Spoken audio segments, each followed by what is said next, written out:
Exercice 1. Une bille de masse petit m est lâchée sans vitesse initiale d'un point A qui se trouve à la hauteur h égale 2 mètres du sol. C'est cette expérience. Voilà la bille. Je l'ai lâchée sans vitesse initiale. La bille elle est à position A, le sol, la hauteur 2 mètres. La bille chute suivant la verticale et touche le sol en B à la vitesse B. La bille elle chute suivant la verticale et touche le sol au point B. On néglige les frottements et on prend G est égal à 9,8 newtons par kilogramme. Première question, appliquer le théorème de l'énergie cinétique pour montrer que VB ne dépend pas de M. Deuxième question, calculer VB. Solution. Première question. La bille est soumise au cours de son mouvement de A vers B à son point P. La bille, c'est le système. L'état initial, c'est lorsque la bille se trouve en A. L'état final, c'est lorsque la bille se trouve en B. Le bilan des forces, P, le poids de la bille, que j'ai représenté sur le schéma. On a à la position A, ECA égale 1 demi MVA carré est égal à 0, car VA est égal à 0. À la position B, ECB est égal à 1 demi MVB carré, travail de P de A vers B égale MGH. On applique le théorème de l'énergie cinétique, on écrit ECB moins ECA est égal travail de P de A vers B. C'est-à-dire 1 demi MVB carré moins 0 est égal à MGH. On simplifie par M qui se trouve des deux côtés de l'égalité et on trouve VB carré sur 2 est égal à GH. Et VB carré égale 2GH. Donc VB est égal à racine de G fois H. On voit que dans cette relation qu'il n'y a pas le terme petit m, la masse de la bille. Donc VB ne dépend pas de la masse de la bille, mais il dépend que de G et de H. Calculer VB. VB est égal à racine de fois 9,8 fois 2 qui est la hauteur de chute. Le calcul donne 6,26 mètres par seconde. Passons maintenant à l'exercice 2. Du sol, on lance vers le haut, suivant la verticale, une bille de masse petit m égale 50 grammes à la vitesse V0 égale 10 mètres par seconde. La bille monte jusqu'au point F et retourne vers le sol. Voilà le sol, la bille, il est lancé vers le haut, il monte jusqu'au point F, puis il retourne au sol. Première question, calculer l'énergie cinétique initiale de la bille. Deuxième question, appliquer le théorème d'énergie cinétique et trouver l'expression de la hauteur maximale HF atteinte par la bille, calculer HF. Troisième question, avec quelle vitesse V'0 doit-on donner à la bille pour que cette hauteur soit H'F égale 20 mètres? On néglige les frottements et on prend G égale 9,8 newtons par kilogramme. Solution. Première question. L'énergie cinétique initiale est égale à 1 demi mV0 carré est égale à 1 demi fois 50 10 moins 3. On a converti la masse en kilogrammes. 50 grammes, c'est 50 10 moins 3 kilogrammes. Fois 10 au carré, la vitesse c'est 10 au carré, ça donne 2,5 joules. Deuxième question. La bille est soumise au cours de son mouvement à son poids P. La bille, c'est le système. Le bilan des forces, c'est le poids. L'état initial, c'est lorsque la bille se trouve au sol. Énergie cinétique initiale est égale à 1 demi mV0 carré. L'état final, c'est au point F, où la vitesse est égale à 0 et l'énergie cinétique finale est égale à 0. Le travail de P de l'état initial et l'état final, ça veut dire de cette position jusqu'à cette position est égal à moins mgHF, parce que c'est un travail résistant. On applique le théorème d'énergie cinétique, ECF moins ECI est égal au travail du poids de I vers F. 0 moins 1 demi mV0 carré égale moins mgHF. On simplifie par m et par les moins. Et on obtient V0 carré sur 2 égale GHF. Et HF est égal à V0 carré sur 2G. Application numérique. Calculer HF. N'oubliez pas cette question. HF est égal à 10 au carré sur 2 fois 9,8 est presque égal à 5,1 mètres. Troisième question. Avec quelle vitesse V'0 doit-on donner à la bille pour que cette hauteur soit H'F? Cette relation reste toujours valable à condition de remplacer V0 par V'0 ou HF par H'F. Et j'écris V'0 est égal à racine de GH'0, les H'F, les calculs, ça donne 19,8 mètres par seconde. Une piste rectiligne inclinée d'un angle alpha par rapport à l'horizontale. Et j'ai ici une bille que je vais lâcher de ce point-là, sans vitesse. Exercice 3. La piste AB est rectiligne de longueur L et forme l'angle alpha avec l'horizontale. Regardez la piste AB, il est rectiligne et forme l'angle alpha avec l'horizontale. De la position A, on lâche une bille de masse petit m sans vitesse initiale. On lâche la bille de cette position-là. La bille va descendre jusqu'au passer par B. On néglige les frottements entre la bille et la piste AB. Première question, appliquer le théorème de l'énergie cinétique et trouver l'expression de la vitesse de la bille en B. Déduire, deuxième question, déduire l'expression de la vitesse de la bille au point C, milieu de AB. Voilà AB, voilà le point C. Donc on va déduire la vitesse de la bille lorsqu'il passe par le point C.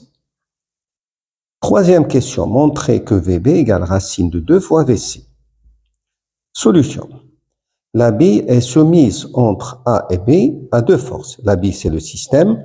La position initiale, c'est A. La position finale, c'est B. Il est soumis à deux forces, son poids P, la réaction R de la piste. Je l'ai représenté perpendiculaire à AB parce qu'il n'y a pas de frottement entre la bille et la piste AB.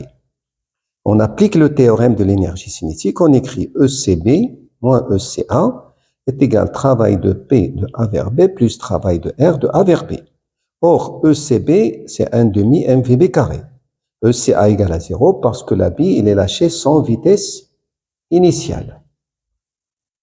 Travail de P, c'est mgh, voilà h, c'est la hauteur entre le niveau de A et le niveau de B. Plus 0 parce qu'il n'y a pas de frottement. Or, H, il est égal à AB sinus alpha. Regardez, H, c'est le côté opposé à alpha. Il est égal à AB fois sinus alpha, qui est égal à L sinus alpha. L, c'est la longueur de la piste AB.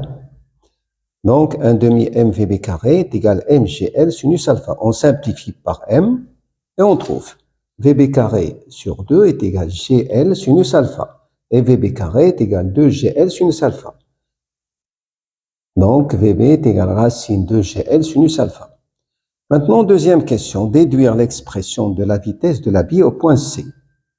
Alors, c'est le même travail entre A et C comme entre A et B. Il faut tout simplement remplacer L par L sur 2. Et j'écris VC est égal à 2GL sur 2 sinus alpha. Je simplifie par les deux. Il reste VC égale racine de GL sinus alpha. Troisième question, montrer que VB égale racine de 2VC. On remarque dans cette expression que VB est égal racine de 2 fois racine de GL sinus alpha. Or, ce terme-là n'est autre que VC. Et j'écris VB est égal racine de 2 fois VC. Une piste composée d'une partie circulaire suivie d'une partie rectiligne. Alors, ce que je vais faire, je vais lâcher une bille de cette position-là, sans vitesse. Exercice 4. La piste ABC est composée d'une partie circulaire de rayon R égale 20 cm et de centre O reliée à la partie BC horizontale de longueur L égale 30 cm. Alors, regardez la piste ABC, une partie circulaire de rayon R et de centre O, suivie d'une partie rectiligne horizontale BC. De A, on lâche sans vitesse initiale une bille de masse M. De ce point-là, on lâche sans vitesse initiale. La bille, qu'est-ce qu'il va faire? Il va descendre et passe par B et arrive à C. La bille passe par B à la vitesse VB égale 2 mètres par seconde et par C à la vitesse VC égale 1,5 mètres par seconde. On donne G égale 10 newtons par kilogramme, M est égal à 50 grammes. Première question, montrer que la bille glisse de A vers B sans frottement. Deuxième question, petit a, montrer que la bille glisse de B vers C avec frottement. Petit b, calculer l'intensité F de la force de frottement, sachant qu'elle est constante. La solution. Première question. Entre A et B, la bille est soumise à son poids P et à la réaction R. J'ai représenté le poids. La réaction, je ne peux pas la représenter parce qu'il faut montrer qu'il n'y a pas de frottement pour la représenter perpendiculaire à la piste. On applique le théorème d'énergie cinétique et on écrit ECB moins ECA est égal travail de P de A vers B plus travail de R de A vers B. ECB, il est égal à 1 demi mVb carré moins 0, parce que la vitesse au point A est égale à 0, est égal à mgr. Le travail du poids de ce niveau-là à ce niveau est égal à mg fois cette hauteur. Cette hauteur, c'est le rayon. mgr plus travail de R de A vers B. Travail de R de A vers B est égal à 1 demi mVb carré moins mgr. Je factorise par m et j'écris travail de R de A vers B est égal à m facteur de Vb carré sur 2 moins gr. Calcul. Travail de R de A vers B égale 50 10 moins 3. J'ai converti la masse en kilogrammes fois 2 au carré sur 2 moins 10 fois 0,2. 0,2 c'est le rayon en mètres. 20 cm c'est égal à 0,2 mètres. Et tout cela donne 0. Alors si le travail de R est nul, c'est qu'il n'y a pas de frottement sur la piste AB. Deuxième question, montrer que la bille glisse de B vers C avec frottement. Dans ce cas-là, il faut montrer que le travail de R est différent de 0. Alors dans ce cas, on écrit ECC moins ECB est égal travail de P de B vers C plus travail de R de B vers C. 1 demi mVc carré moins 1 demi mVb carré est égal à 0. Travail de B vers C est égal à 0 parce que le poids est perpendiculaire au trajet BC. Plus travail de R de B vers C. Donc, travail de R de V vers C est égal à 1 demi m facteur de VC carré moins VB carré. On fait les calculs. Travail de R de B vers C est égal à 1 demi fois 50 10 moins 3 fois 1,5 au carré moins 2 au carré. Le calcul, il donne moins 4,38 10 moins 2 joules. Ce travail est négatif, donc il y a des frottements de B à C. Pour la question B, calculer l'intensité F de la force de frottement, sachant qu'elle est constante. Petit b, on sait que travail de R de B vers C est égal à F fois BC, est égal à F fois L. La longueur BC est égale à L. Donc F est égal à travail de R de B vers C sur L. F est égal à moins 4,38 10 moins 2 sur 0,3. Le calcul, il donne 0,146 newtons. Exercice 5. Une voiture de masse M égale 1000 kg démarre d'un feu rouge et après un parcours horizontal de longueur L égale 200 mètres, sa vitesse atteint V égale 60 km à l'heure pendant la durée delta T égale 20 secondes. On suppose que les frottements de l'air avec la voiture et les roues avec la route sont constants d'intensité F égale 450 newtons. Montrer que la puissance moyenne que donne le moteur aux roues est PM égale 11,4 kW.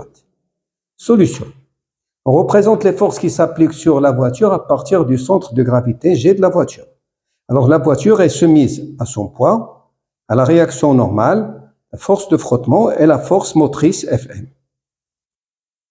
On applique le théorème d'énergie cinétique, EC final moins EC initial est égal travail de P plus travail de Rn plus travail de la force de frottement, plus travail de la force motrice. L'énergie cinétique finale, c'est lorsque la vitesse est 60 km à l'heure, 1 demi mv carré. L'énergie cinétique initiale est nulle car la voiture démarre sans vitesse. Travail de P égale à 0 parce que P est perpendiculaire à la route. Travail de R est aussi égal à 0. Travail de la force de frottement moins F fois L. Travail de la force de motrice, on le laisse. Donc, travail de la force motrice est égal à 1 demi mv carré plus F fois L. La puissance moyenne, c'est le travail sur la durée. Donc, PM est égal travail de la force motrice sur la durée. Je remplace et j'obtiens cette formule. Application numérique. PM est égal 0,5, 1 demi c'est 0,5. La masse 1000 kg. La vitesse 60 km à l'heure, il faut convertir en mètres par seconde. Je divise par 3,6. Plus 450 fois 200 sur 20, qui est la durée. Les calculs donnent 11 443 watts, c'est 11,4 kilowatts.